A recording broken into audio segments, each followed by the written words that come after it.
Stages पूरी हो गई हैं। मामला सुप्रीम कोर्ट में भी है, सुप्रीम कोर्ट ने भी इसको लेकर के डायरेक्शन दिया था।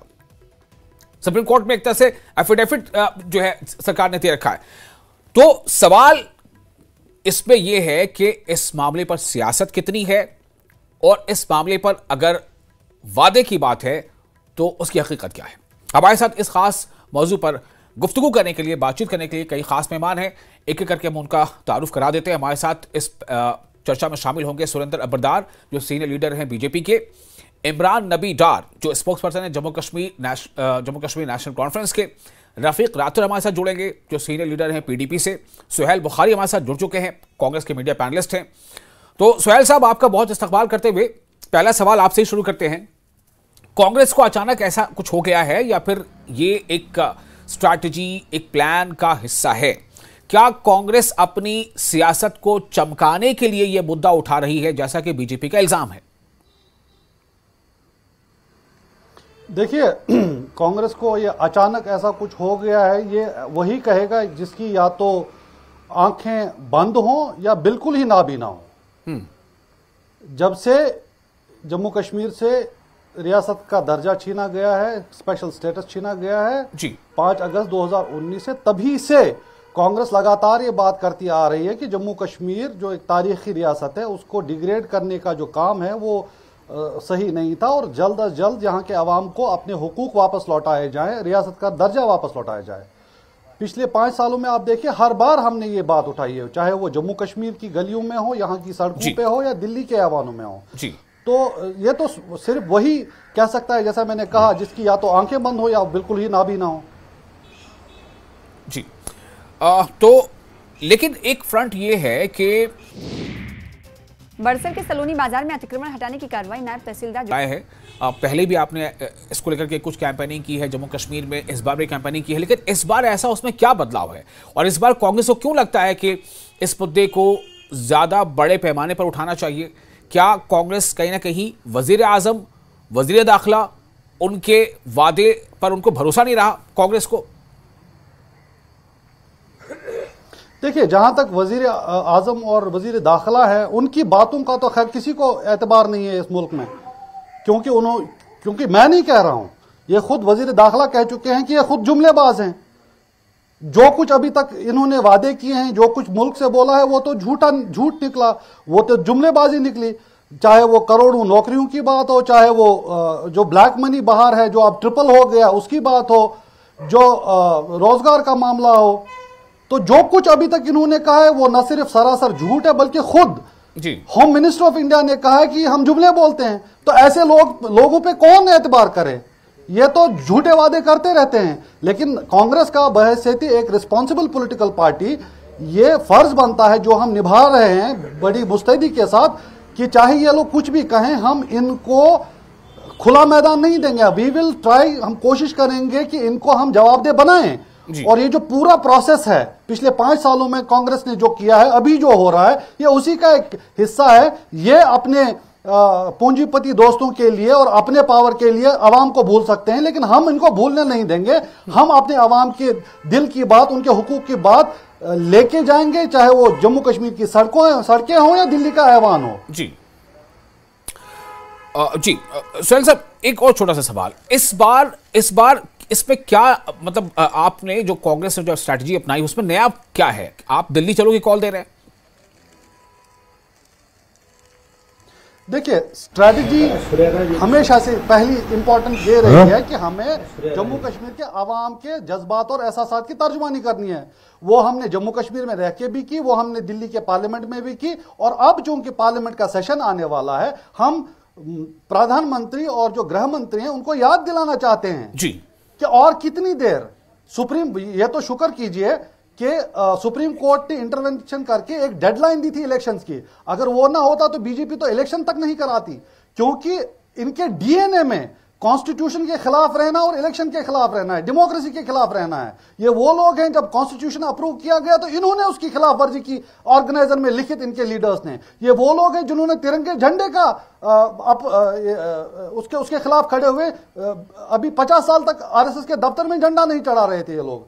महाराष्ट्र में जब इनके खिलाफ पोलिंग होती है, इनके खिलाफ मैंडेट आता है, तो ये पार्टी तोड़ देते हैं। मध्य प्रदेश में इनके खिलाफ मैंडेट आता है तो पार्टी तोड़ के सरकारें बनाते हैं, गोवा में इनके खिलाफ मैंडेट आता है तो पार्टी तोड़ के सरकारें बना देते हैं। तो बीजेपी आरएसएस पर से इनके डीएनए में ही कॉन्स्टिट्यूशन के खिलाफ जाना, डेमोक्रेसी के खिलाफ जाना, इलेक्शंस के खिलाफ जाना, लोगों की सिविल लिबर्टीज के खिलाफ जाना। आप देखिए बिहार में ये लोग किस तरह गरीब आवाम को अपने वोट के हक से वंचित करने की कोशिश कर रहे हैं। तो ये इनकी वजह कता है, ये चाहते हैं, लेकिन हम इनको ये सब करने नहीं देंगे। और आने वाले जो सेशन है उसमें भी हम ये जोर शोर से उठाएंगे। आपने वो लेटर तो देखा ही होगा जो राहुल गांधी जी और खड़गे जी वो लेटर स्क्रीन पे भी हम दिखा रहे हैं, दिलाना चाहते हैं कि बहुत हो गया। जी वो लेटर स्क्रीन पर हम दिखा भी रहे हैं इस वक्त। बहरहाल वही इस वक्त जो है अब हमारे साथ जुड़ चुके हैं दूसरे मेहमान, सीनियर लीडर हैं बीजेपी के सुरेंद्र अब्बरदार। अब्बरदार जी, आपको मेरी आवाज मिल पा रही है? थोड़ा और लाउड कर दीजिए। जी, आपको आवाज़ अगर मिल पा रही हो तो मेरा आपसे सवाल ये होगा कि कांग्रेस के जो अभी सीनियर लीडर मौजूद है हमारे साथ, पैनलिस्ट मौजूद हैं सुहेल बुखारी, वो ये कह रहे हैं कि आखिर भरोसा करें तो कैसे, 5 साल लगभग होने को है और जो चीज़ें गिनाई गई थी कि डिलिमिटेशन, चुनाव, सब कुछ हो गया, फिर भी राज्य का दर्जा दिया नहीं जा रहा है। इसलिए कांग्रेस ने अपने इस लड़ाई को, जो राज्य का दर्जा बहाल करने की लड़ाई है, जम्मू कश्मीर के हद से निकलकर वो दिल्ली तक पहुंच रही है। और जैसा तारिक हमीद करना कह रहे हैं कि जो इंडिया ब्लॉक के तमाम जो पार्टियां हैं, जो लीडर्स हैं, उनके साथ मिलकर इस मुद्दे को हम जो है राष्ट्रीय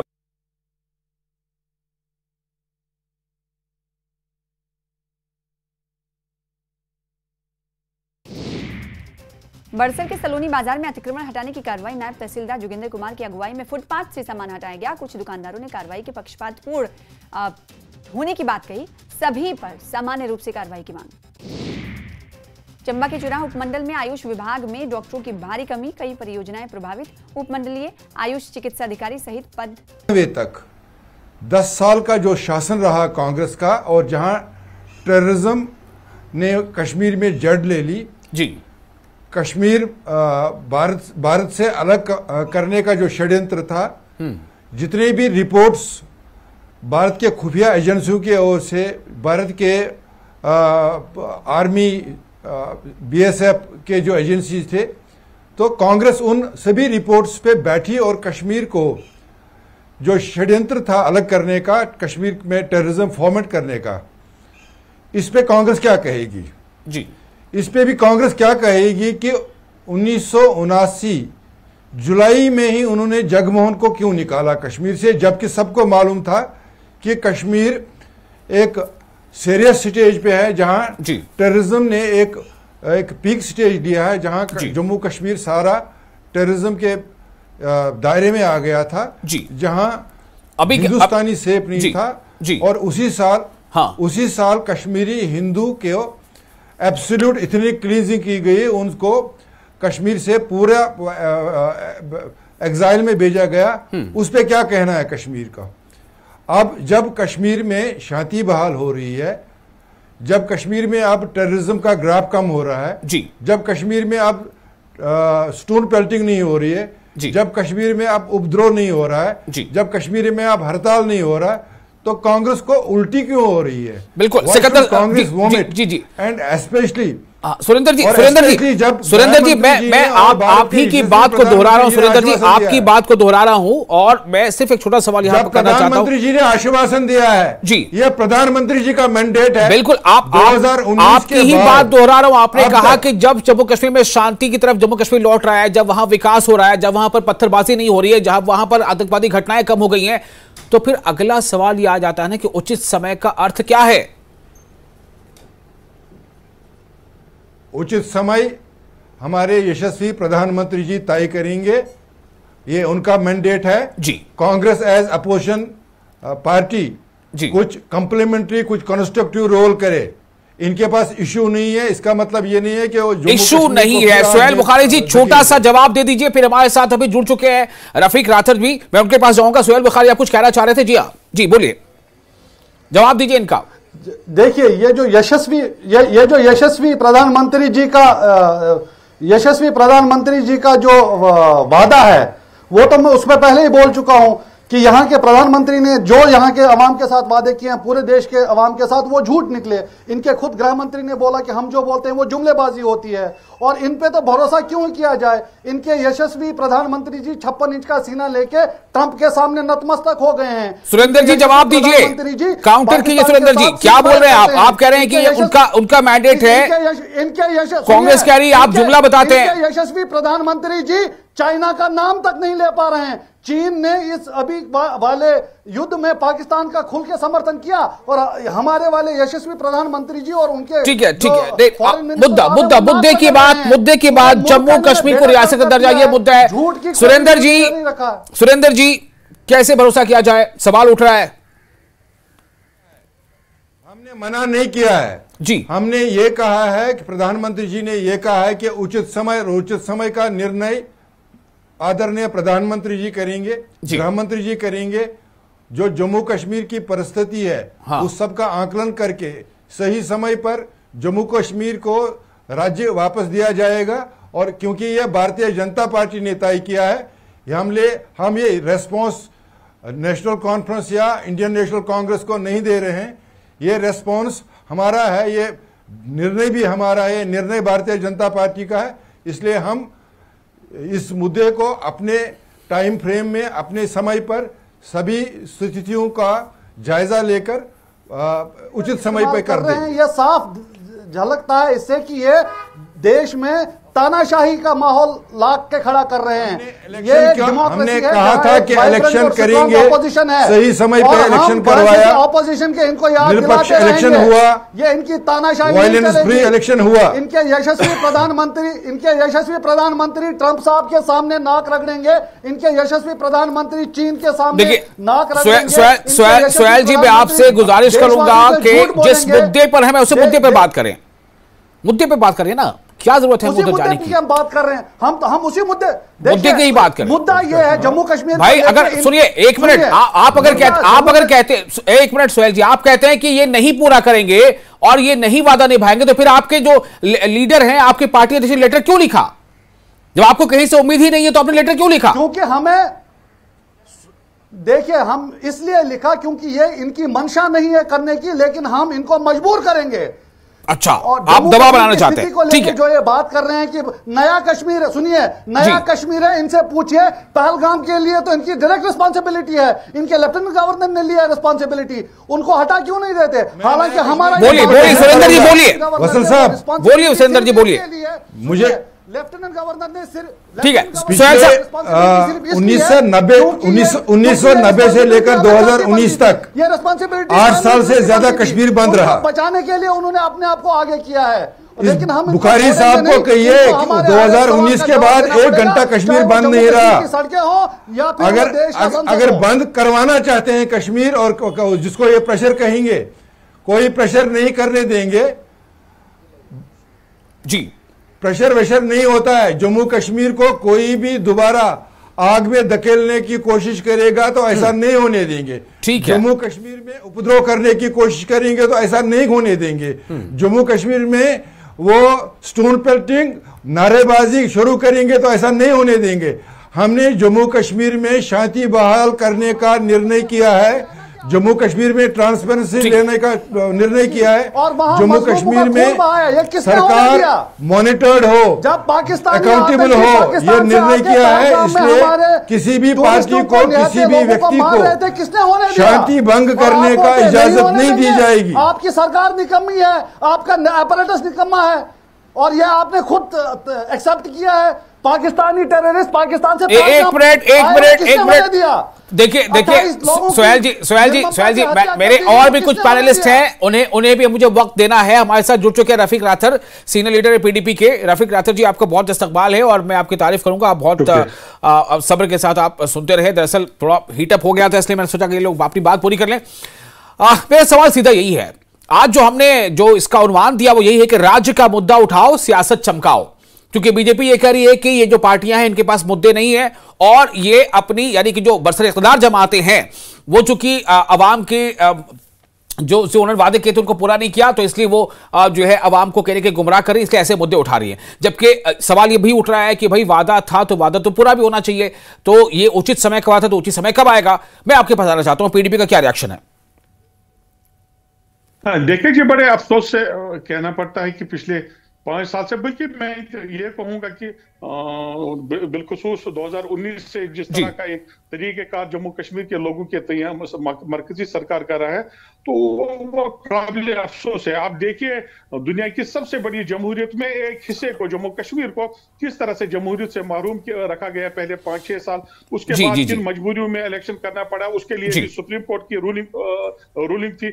और आप अंदाजा लगाइए, जब यहाँ पर इलेक्शन भी, मुल्क के किसी हिस्से में इलेक्शन हो सुप्रीम कोर्ट की रूलिंग पर, सुप्रीम कोर्ट की इंटरफेरेंस पर, तो आप फिर बताइए किसका डंडोरा पीट रहे हैं। उसके बाद स्टेटहुड का, अगर स्टेटहुड पर कोई बात करे तो फिर बीजेपी वाले ये कहेंगे कि नहीं जी, ये सियासत चमका रहे हैं इस पर, स्टेटहुड पर। ये काबिल अफसोस बात है। आप मुझे बताइए, आपके पास स्केल क्या है मेजरमेंट करने का कि हालात? आप बार बार कह रहे हैं कि मौजूद वक्त, अप्रोप्रिएट टाइम। मुझे बताइए ना, स्केल क्या है, उसको मेजरमेंट करने का स्केल क्या है आपके पास? आप सीधे ये क्यों नहीं बताएं कि आप जम्मू कश्मीर को सिर्फ इसलिए सजा दे रहे हैं क्योंकि ये मुस्लिम मेजॉरिटी स्टेट है?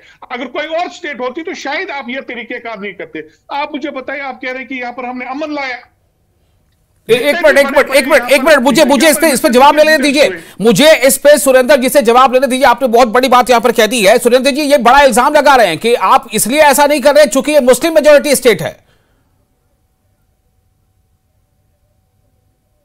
इसलिए अभी हम इस पे ये रिएक्शन दे रहे हैं कि हम डिविजन्स पे, हम लोगों के डिवाइड करने पे नहीं तुले। हम टू नेशन थ्योरी में बिलीव नहीं करते हैं जी। टू नेशन थ्योरी में पीपल्स डेमोक्रेटिक पार्टी ही बिलीव करती है, जो रोज अब तक पाकिस्तान से बात करने की चाहत रखती है, जो टेसिटली पाकिस्तान का एंकरिंग करती है, जो पाकिस्तान का वोटर है, और आपने खत्म कर दिया मुस्लिम की विरासत को, और इसलिए ये टू नेशन थ्योरी की बात सिर्फ पीडीपी ही कर सकती है, क्योंकि पीडीपी ने टेररिज्म को शेल्टर देने में कोई कसर नहीं रखी है। और आप कह रहे हैं कि हम उनपे भी शिकंजा कसा जाएगा, टुकड़े कर दिए। और इसलिए ये हिंदू मुस्लिम की बात भी सिर्फ पीडीपी ही कर सकती है। हम प्रधानमंत्री जी कहते हैं सबका साथ सबका विश्वास।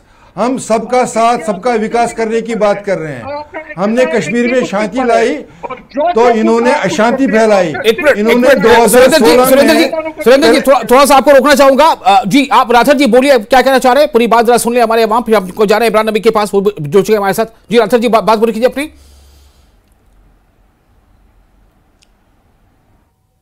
राठौर साहब अपनी बात पूरी करें। हाँ, मुझसे कह रहे हैं आप? जी हाँ। हाँ, मुझे बड़ा अफसोस है कि बीजेपी को ये तकलीफ हो रही है कि वो ये फरमा रहे हैं कि हम डिविजन पॉलिटिक्स में यकीन नहीं रखते। इनकी सियासत डिविजन ऊपर है, इनकी सियासत एंटी मुस्लिम है, इनका इक़्तिदार एंटी मुस्लिम है। जब तक मुसलमानों को ह्यूमनाइज नहीं करते इनका पेट नहीं भरता है। आप मुझे बताइए, जम्मू कश्मीर को आपने महरूम रखा है अपने हुकूक से। आज कांग्रेस को लेटर लिखनी पड़ी, हालांकि मैं यह उम्मीद करता था कांग्रेस से कि वो ये भी डिमांड करेंगे कि स्पेशल स्टेटस को रिस्टोर किया जाए, लेकिन अगर उन्होंने खत लिखा तो अच्छी बात है, हम वेलकम करते हैं। लेकिन बीजेपी से हमें कभी भी अच्छी उम्मीद नहीं रखनी चाहिए। मैं आपको बड़े वसूख से कहूंगा, इन्होंने जम्मू कश्मीर को न सिर्फ बल्कि मुल्क को आग में झोंक के रख दिया है। और जो कुछ इस वक्त माहौल बना रहा है, सारे मुल्क में जो माहौल बना रहा है, उस पर जितनी भी उसकी मजम्मत की जाए। ठीक है राठौर साहब थोड़ा सा आपको मैं थोड़ा आराम देना चाहूंगा। सुरेंद्र अहमद जी, आप जल्दी से जरा मुझे ये बता दें, जो राठौर जी जो सवाल उठा रहे हैं कि आपका स्केल क्या है, वो कौन सा पैमाना है जिससे आप मापेंगे कि ये रहा उचित समय, ये रहा मौजू वक्त, या ये नहीं रहा? पीपल्स डेमोक्रेटिक पार्टी का टोटल नैरेटिव है कि वो कभी सेल्फ रूल की बात करते थे। वो 2016 में उन्होंने पैलेट गन्स से 116 बच्चों को मारा था। अब इनके पास पैलेट गन्स नहीं है, ये दर्द है इनको। कश्मीर में कोई नहीं मरता है, ये तकलीफ है इनको, क्योंकि ये लोगों के मरने पे, लोगों के जिनाजे पे, लोगों के कब्रों पे सियासत करते थे। अब वो सब नहीं हो रहा है, ये तकलीफ हो रही है इनको, और इसलिए ये हिंदू मुस्लिम की बात कर रहे हैं। ये वायलेशन कर रहे हैं बेसिक स्पिरिट ऑफ कॉन्स्टिट्यूशन को। यही लोग थे, पीडीपी के ही लोग थे जिन्होंने टेसिटली टेररिज्म को फॉर्मेट किया, टेररिज्म को शेल्टर दिया, आपने एक बेहतरीन रियासत को, एक सब पुरानी रियासत को, हम तो ये डिमांड करेंगे कि पीपुल्स डेमोक्रेटिक पार्टी पे एक कमीशन गठित किया जाए कि उनका कितना रोल रहा है टेररिज्म को फॉर्मेट करने में। आप कश्मीर से हो और मेरे जिला से हो, शर्म आती है जब आप इस तरह का आर्गुमेंट देते हैं। आप मेरे जिला से, बारामूला से हो, शर्म आती है मुझे जब इस तरह का आर्गुमेंट आप देते हो। ठीक है, मेरे पास वक्त बच रहा है। इमरान नबी डार हमारे साथ जुड़ चुके हैं, स्पोर्ट्स पर्सन है नेशनल कॉन्फ्रेंस के। Please just a minute, Imran नबी डार मैं आपके पास आ रहा हूं। इमरान नबी डार साहब, आप कैसे देखते हैं इस मूवमेंट को? कांग्रेस ने न सिर्फ कि जम्मू कश्मीर में राज्य का दर्जा बहाल करने की मुहिम शुरू की, बल्कि कांग्रेस अब इसे लेकर दिल्ली जा रही है। तारिक हमीद खन्ना प्रेस कॉन्फ्रेंस करते हैं, वो कहते हैं कि हम जो है इस पर बाकायदा इंडिया ब्लॉक के तमाम जो पार्टीज हैं, जो उसके अलाइज हैं, उनके साथ मिलकर इस मुद्दे को हम राष्ट्रीय स्तर पर उठाएंगे और सरकार पर दबाव बनाएंगे। मेरा सवाल यह है कि क्या नेशनल कॉन्फ्रेंस को भी वजीर आजम, वजीर दाखिला के वादे पर एतबार नहीं रहा? देखिए, their reputation is at stake. Prime minister Modi साहब की, होम मिनिस्टर अमित शाह साहब की रेपुटेशन इज एट स्टेक, क्योंकि ये हमने नहीं बोला है, ये एतबार की बात नहीं है। इलेक्शन से पहले मोदी साहब ने क्या बोला आपको याद होगा? उनने 3 चीजें बोली थी स्टेटहुड तक पहुंचने के लिए। पहले उन्होंने बोला डिलिमिटेशन हो गया, उसके बाद उन्होंने बोला डिलिमिटेशन के बाद इलेक्शन होगा, इलेक्शन भी हो गया। अब इलेक्शन में प्रॉब्लम ये हो गई कि बीजेपी ने इलेक्शन में नहीं जीत पाई और नेशनल कॉन्फ्रेंस सरकार बना लिया सरकार, तो ये उनकी इक्वेशन कहीं खराब हो गई और उस वजह से जो है स्टेटहुड डिले हो रहा है। ये क्लियरली आपके सामने आयान है।